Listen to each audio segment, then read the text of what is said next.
Hello my dear loving बच्चों। तो चलिए आज हम लोग बहुत ही इंटरेस्टिंग टॉपिक और स्पोकन इंग्लिश का बहुत ही इंटरेस्टिंग है।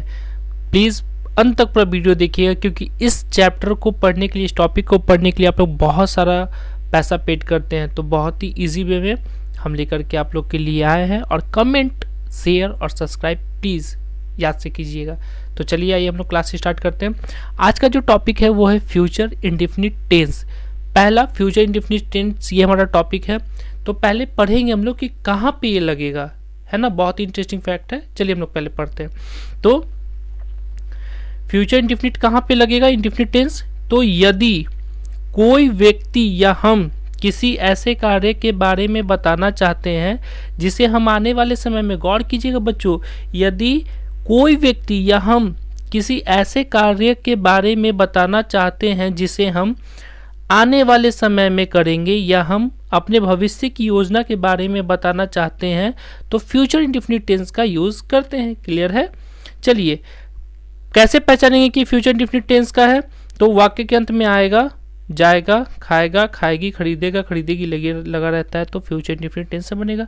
स्ट्रक्चर इसका क्या है, subject plus bill plus V1 plus object. Structure याद कीजिएगा, पहचान याद कीजिएगा और कहाँ लगेगा ये याद कीजिएगा बस, और आपका टोटल क्लियर हो जाएगा।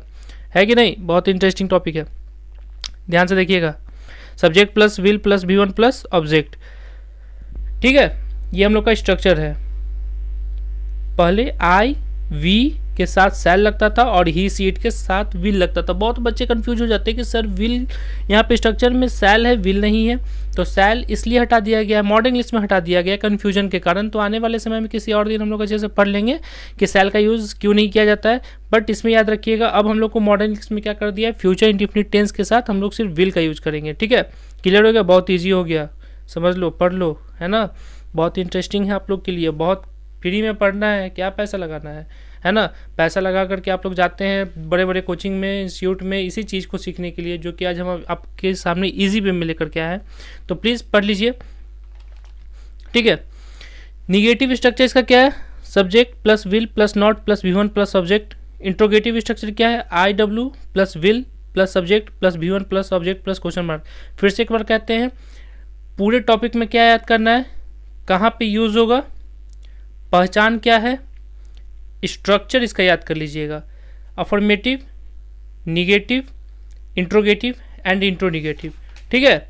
सो प्लीज़ ये था पूरा फ्यूचर इंडेफिनिट टेंस का। और जो भी प्रॉब्लम होता है, क्वेश्चन हम आप लोग को देंगे तो आप लोग कमेंट कीजिएगा जो भी प्रॉब्लम होता है जिस टॉपिक में। और आप लोग के लिए और भी बहुत इंटरेस्टिंग चीज़ लेकर के आए आप लोग को, जिस टॉपिक को पढ़ना है अदर सब्जेक्ट के लिए भी, तो आप लोग कमेंट में आकर कमेंट बॉक्स में कर सकते हैं। आपको जो पढ़ना है हम इसी चैनल पे आपको आकर पढ़ा देंगे। And please thank you.